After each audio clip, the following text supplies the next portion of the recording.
Salam PKH. Sobat PKH, kita ketemu lagi dengan Mas Sunarno atau lebih terkenal dengan Kak Sunar. Nah, siapakah dia? Nah, kita perlu bincang-bincang dulu. Oke, Kak Sunar ini menjadi pendamping PKH sejak kapan? Dari 2019. Nama lengkapnya siapa sih? Kok tadi saya nyebutnya Mas Sunarno, bener nggak ya? Untuk nama lengkap Sunarno, tapi untuk nama di channel itu Kak Sunar. Oke. Nah, Kak Sunar itu berada di PKH sejak 2019. Nah, kemudian aku dengar-dengar Kak Sunar ini menjadi reportase maupun menjadi tokoh ya di Jelajah Desa. Apa sih Jelajah Desa itu? Jelajah Desa itu salah satu segmen yang ada di channel seputar Purworejo. Isinya apa itu? Kalau tentang isi berkaitan dengan potensi wilayah atau potensi desa. Jadi menggalinya tentang potensi-potensi yang ada di desa, khususnya di Kabupaten Purworejo. Kenapa kok milihnya Jelajah Desa? Kenapa nggak milih kunjungan ke desa atau mungkin liputan ke desa gitu? Kenapa kok Jelajah Desa? Kalau milih Jelajah Desa itu karena saya ini kan istilahnya suka untuk mendaki gunung. Jadi kata yang paling tepat untuk mengekspresikan saya itu ya jelajah itu sendiri. Jadi kalau mau kunjungan saya bukan pejabat, kalau mau survei saya bukan orang yang suka survei. Jadi kalau saya sukanya naik gunung, makanya untuk nama segmennya itu Jelajah Desa. Nah, terus yang saya dengar-dengar ya kan, Jelajah Desa ini ada hubungannya dengan PKH juga. Nah, itu hubungannya apa sih dengan PKH? Kalau dari hubungannya di saat kita masuk ke dalam sebuah wilayah desa, tentunya kita akan tahu potensinya. Potensi yang perlu dikembangkan seperti apa, potensi masyarakatnya seperti apa. Harapan kami di saat masuk, oh ini loh satu desa ini loh potensinya ini. Paling tidak di saat itu ada pendamping, otomatis nanti akan kita sampaikan di desa X ada potensi X yang perlu untuk dikembangkan. Jadi kenapa kita mengambil segmen Jelajah Desa? Salah satunya untuk menggali potensi yang ada di desa, nanti akan kita sampaikan atau kita branding. Harapannya stakeholder yang melihat tentang hasil tayangan bisa datang, baik investor, baik pendamping yang ada, baik PKH maupun pendamping pertanian maupun yang mau mengembangkan wisata, bisa melihat apa yang kita tampilkan di situ. Nah, kemudian udah berapa segmen yang dibuat oleh Kak Sunar ini? Untuk segmen alhamdulillah sudah ada 2 segmen yang sudah tayang. Untuk segmen-segmen yang belum tayang itu ada sekitar 6 yang sedang digarap sama tim. Tapi yang menjadi kebanggaan buat kami, setiap segmen, 2 segmen ini sampai hari ini viewernya cukup tinggi. Berarti antusias masyarakat yang kita datangi itu ya cukup bagus. Oke, cerita tadi Kak Sunar kan cerita masalah viewer. Nah, sudah diekspos kemana aja sih ini Jelajah Desa ini? Kalau untuk Jelajah Desa mungkin kita kita sampaikan ke yang kita kunjungi. Di saat kita upload, minta tolong ini loh linknya, untuk mungkin dijadikan status WA oleh warga di situ. Akhirnya dari segi viewer itu akan tinggi. Jadi kalau di viewer itu kan biasanya kalau di awal itu banyak yang nonton, maka akan dipromosikan oleh pihak YouTube itu sendiri.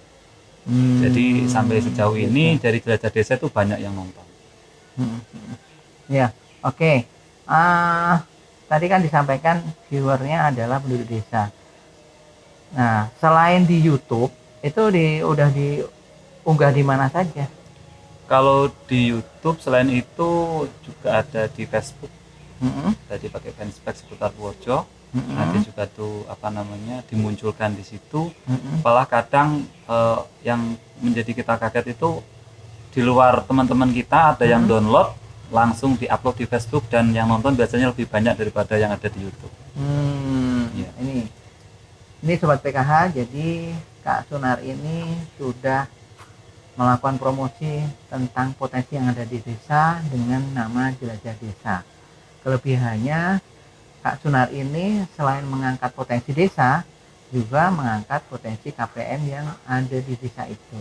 Kenapa? Kita ketahui KPM PKH itu butuh promosi. Oke, Kak Sunar, kira-kira ke depan harapannya apa untuk bisa Jelajah Desa ini lebih maju? Atau bagaimana sih caranya Kak Sunar untuk bikin Jelajah Desa ini jadi berkembang begitu? Kalau harapan ke depan paling tidak kita didukung, baik dari pihak desa maupun dari stakeholder yang ada di Kabupaten Purworejo. Di saat kita masuk ke desa, di saat kita mencoba untuk mengembangkan desa, paling tidak ada supportnya lah. Oh ini loh, ada sebuah channel yang mengangkat sebuah potensi di desa. Paling tidak ada support dari stakeholder yang ada di Kabupaten Purworejo. Terus yang selanjutnya dari desa, harapan kami mereka bisa mengembangkan potensi-potensi yang sudah kita angkat. Jangan sampai di saat potensi itu sudah diangkat tetapi mereka tidak bisa mempertahankan potensi itu. Sebagai contoh, misal kemarin ada di Watu Dhuwur, di sana ada penanaman pisang yang dikelola oleh desa. Alhamdulillah kita juga berkolaborasi dengan PPL yang di sana. Dan informasi yang masuk, PPL-nya itu sekarang disuruh diklat di Bandung kalau nggak salah, untuk mempelajari tentang cara menanam dan merawat pisang. Jadi harapan kami di saat kita masuk, potensi itu sudah diangkat, harapannya juga langsung dikembangkan, dipertahankan dan dikembangkan.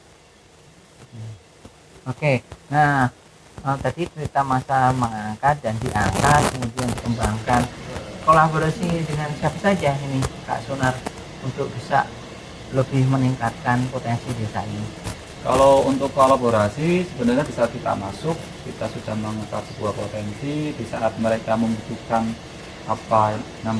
market, kita akan ada tim yang lain. Jadi di saat kita sudah menggali, kita munculkan, oh ternyata mereka bingung nih, ini ada pisang, cara jualnya bagaimana. Nanti kadang komunikasi dengan kita, nanti kita siapkan tim yang membantu di sana, baik mungkin secara pemasaran atau produk olahan lain. Jadi selain dari tim seputar Purworejo itu ada tim lain, tim pendukung, tim yang support untuk benar-benar memastikan produk itu bisa diterima. Nah, tim yang lain itu siapa, Kak Sunar? Tim yang lain ada, jadi tim itu kan terbagi. Jadi saat kita masuk menggali potensi, ternyata ditangkap nih potensinya. Misalnya kita mengusulkan bagaimana kalau yang contoh aja misalnya Watu Dhuwur, bagaimana kalau Watu Dhuwur itu dikembangkan untuk pertanian. Oh ini ada pisang. Oh mas ini bingung tidak bisa menjual. Nanti di saat mereka panen, tim yang satunya akan muncul. Tim pemasaran dari seputar Purworejo akan datang. Oh ini ada pasar seperti ini. Kita coba untuk memasarkan kemanapun channel-channel yang kita miliki. Jadi paling tidak di saat kita datang kita sudah ada untuk tindak lanjutnya itu sudah ada. Misalnya sebagai contoh, bukan di Jelajah Desa ya, di salah satu segmen yang lain itu ada namanya Desa Munggang Sari di Kecamatan Grabak. Mereka membranding jambu kristal Tanwiji. Setelah kita masuk itu diangkat, membranding. Akhirnya mereka butuh untuk pasar, kita siapkan tim market untuk datang ke sana untuk menggali mempertahankan agar itu tetap di branding dan bisa dijual. Alhamdulillah kemarin beberapa kali sudah masuk ke Tanihub yang ada di Jogja. Terus karena permintaan di sana itu 1 minggunya 2 ton, yang ada di Munggang Sari itu tidak bisa mencukupi. Karena setelah di branding ternyata banyak yang langsung datang untuk membeli. Jadi permasalahan seperti itu. Oke, berarti tim yang lain itu maksudnya tim seputar Purworejo, jadi bagian divisi marketing gitu ya. Oke.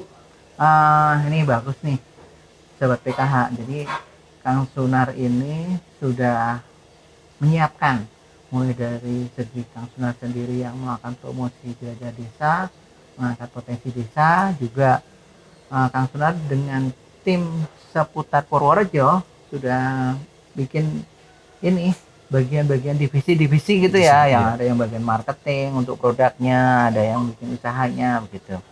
Nah, pertanyaan yang terakhir nih Kak Sunar, saya lihat di channel yang Kak Sunar buat, video-video yang dibuat itu selalu di situ ada tokoh gadis cantik. Ini kenapa sih? Kenapa mesti harus diangkat? Iya.